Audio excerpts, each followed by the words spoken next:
मैया की द्वार पर जैसे भूत मत भोलेनाथ का आगमन हुआ और भोलेनाथ मैया से कहते हैं भिक्षाम देहि अलाख निरंजन। और जैसे ही देखा तो मैया दौड़ी दौड़ी आते हैं, लाला को पालने में लिटाया। मैया आई और मैया से कहा बाबा को दान लेके आते हैं, और बाबा को जैसे दान दिया तो भोलेनाथ कहते हैं आज कहते मैया दान मोह होना चाहिए। आज जैसे कहा कि मोह को दान न चाहिए। मैया ने कहा बाबा फिर क्या लोगे यार? कहने लगे दान नहीं चाहिए, मुझको तेरे लाला के दर्शन चाहिए। दर्शन की आस लेके आया। मैया ने कहा बाबा थोड़ो बात जाने की ना जाने। कहने लगे मैया मुझको छोरा के दर्शन करने, तेरे लाला के दर्शन का दर्शन ना कराऊंगी तो को मालूम है तनकनवी तेरी वेशभूषा देखकर इतने बड़े बड़े भुजंग तेरे गले में विराजमान है, कानों में इतने बड़ी बड़ी बिच्छू हैं, तो को देख के मुझको डर लग रहे हो। और तू कहे बाबा कि मैं अपने छोरा के दर्शन तुमको करा दूं? मैं तुमको दर्शन तो ना कराने वाली। बाबा ने कहा मैया तू हमें जाने ना योगियों की हट, अभी बाबाओं की हट को ना जाने। बोले अगर हट पकड़ जाएंगे तो बोले दर्शन करके ही रहेंगे। मैया ने कहा बाबा तो से कम हम भी ना है, तू अभी हमें भी ना जाने। बोले कछु भी हो जाए तो को दर्शन ना कराऊंगी तो ना कराऊंगी। करा दे मैया दर्शन ये परिवार, करा दे मैया दर्शन ये परिवार, दर्शन ये परिवार। ओ मैया दर्शन ये परिवार, करा दे मैया दर्शन ये परिवार, करा दे मैया दर्शन ये परिवार।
बार बुला दे मैया दर्शन कई बार बुला दे मैया दर्शन कई बार बुला दे मैया दर्शन कई बार बुला दे मैया दर्शन कई बार। बोले बाके बिहारी लाल की जय।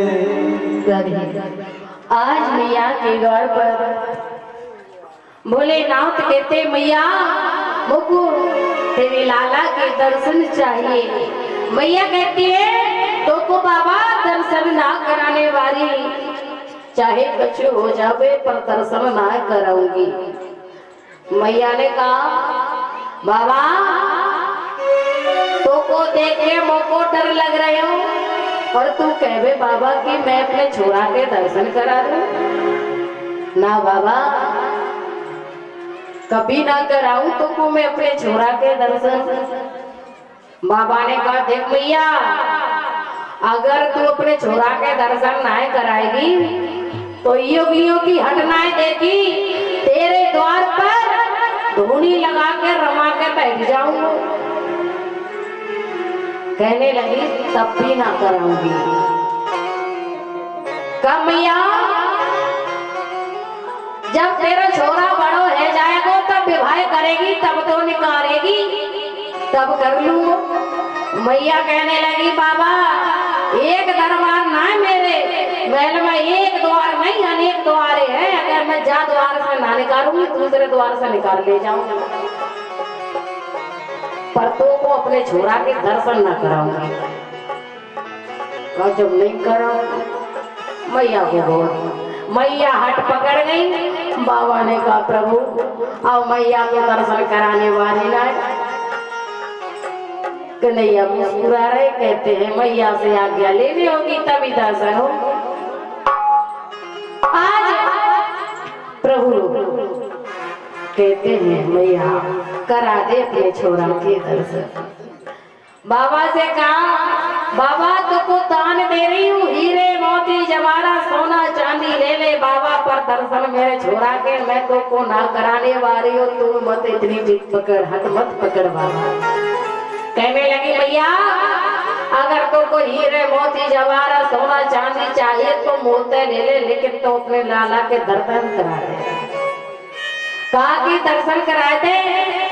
कहने लगी ना मैं तो को दर्शन ना कराने वाली। मैया करा दे। कहा मैया कहती ना तू ना तो को दर्शन ना कराने वाली तो मैं तो को ना कराऊंगी। बाबा तू तनक मनक जाने की ना जाने मेरो छोरा 12 सौ छोटो सो जब मेरी सफेदी आ गई मो को 70 साल की मैं जब मो को मैं तो को देख के डर रही हूँ तो छोरा की तो बात छोड़। अरे बाबा तो को मैं दर्शन न कराऊंगी। बाबा बड़े उदास हो जाते हैं। बाबा बहुत दुखी हुए। आज बाबा निराश होकर के चल देते हैं मैया के महल और मन ही मन विचार करते हैं प्रभु आज हमें लगता है कि मैया दर्शन कराने वाली ना और हमें बिना दर्शन को जाना पड़ेगा। आज चलते हुए मैया के महल से बहुत आगे निकल जाते हैं। एक सुंदर सा वृक्ष है, उस वृक्ष की छाया में बैठ जाते हैं।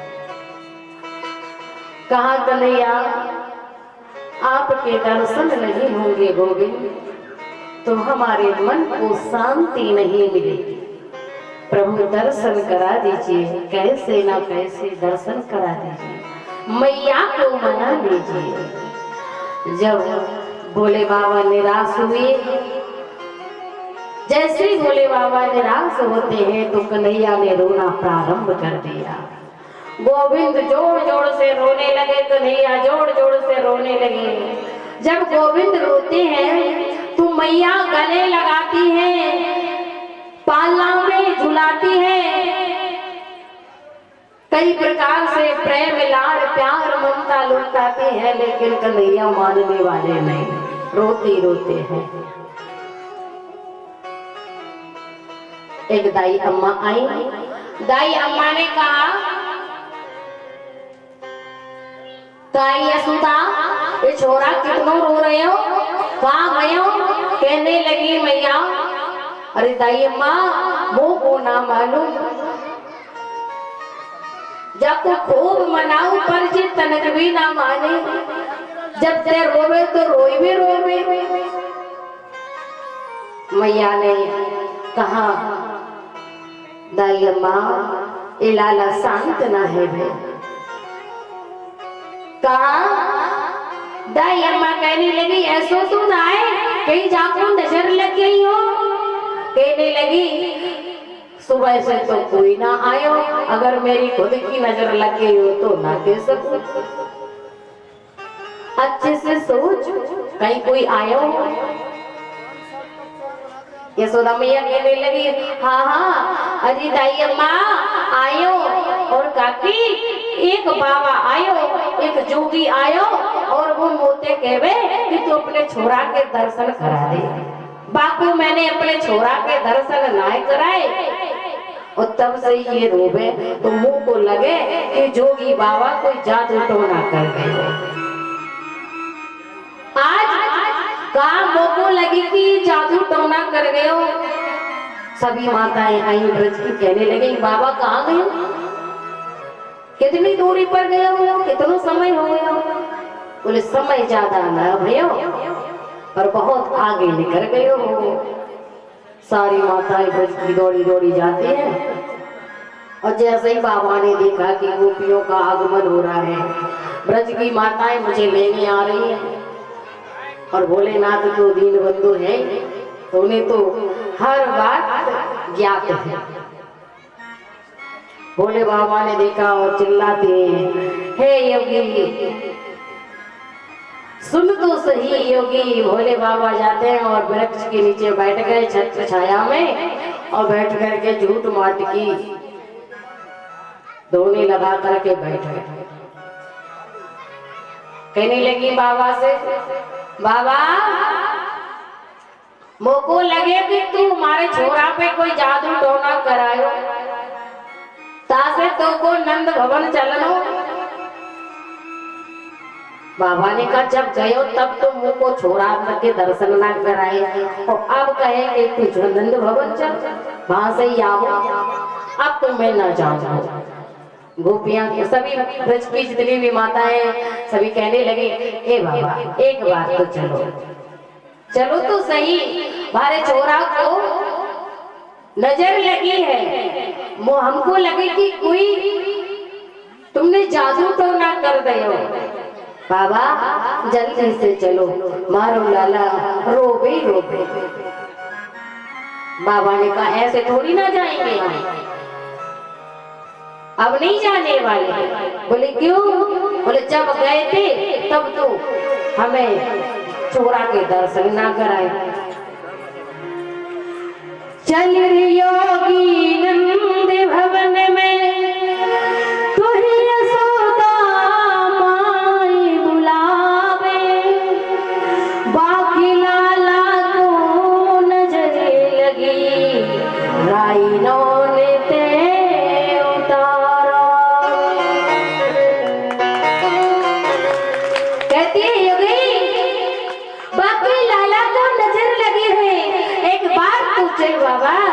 बाबा कहने लगे ना जाएंगे हम।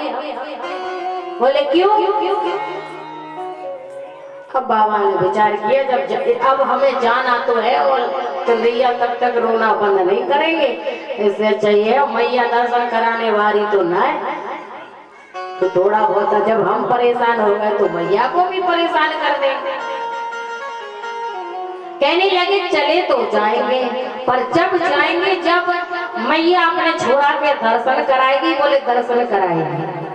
बोले दर्शन कराने से कुछ फायदा ना, बोले पहले हाथों में देगी तब, हमारे हाथों में देगी तब ठीक होंगे और जब हम जाएंगे। कहने लगी बाबा मैया दे या ना दे, पर हम आपको मैया का छोड़ा तुम्हारे हाथों में अवश्य देंगे। आज जैसे बाबा कहते हैं ठीक है तुम्हारी बात मान ले तो, लेकिन वास्तविक बात तो ये है कि मैया के पास जब हम गए तो मैया ने मना कर दिया था, और जब मना किया तो अब हम नहीं जाएंगे। तुम जानते हो योगियों की हट और व्रत बाबाओं की, चाहे मैया हो चाहे बाबा, बालकों की तरह रहते हैं जिनकी सफेदी आ जाती है, और बाबाओं की हट को फिर बाबा ने कहा दर्शन कराएगी तो जाए। बोले मैया कराए या ना कराए पर हम आपको पक्का दर्शन कराएंगे। बोले दर्शन कराने से कोई फायदा ना, बोले हाथ में देगी अपने लाला को तब हम जाएंगे, और तभी वाको लाला ठीक है वो नाना होने वाला। माताओं ने कहा ऐसा तो ना है, जब जी बोले कि ठीक तभी होगो तो जईने तो जादू टोना ना ही कर दियो। बाबा ने कहा बोली? बोले कछु ना बोली, बोले ये बोल रहा है कि नंद भवन चल। ए बाबा एक बार चल ना, हमारे लाला को नजर लगी है। आज जैसे ही बाबा को साथ में लेकर के माताएं जाते हैं, मैया ने पहले मन में विचार किया कि कहीं ऐसे ही ठीक कर दे, काम चल जाए तो ठीक रहे।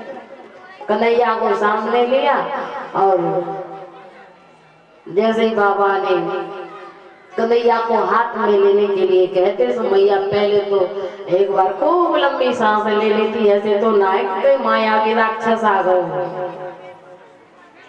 आज मैया से कहा माताओं ने, अरे मैया दे दे योगी है, अरे इनको आशीर्वाद मिल जाएगा तो बहुत पुण्य प्राप्त हो, तो अरे इनको आशीर्वाद तो अच्छे अच्छे को ना मिले, अरे मैया दे दे कछु ना हो। आज मैया ने दिया और जैसे ही गोविंद को हाथों में लिया तो गोविंद जोर से हंस उठे, और जैसे ही हंस उठे खिलखिला उठे। सुमैया ने कहा वो को का मालूम दारी के जाके बाबा ने वो को लगे कि कोई जादू टोना कर दिया।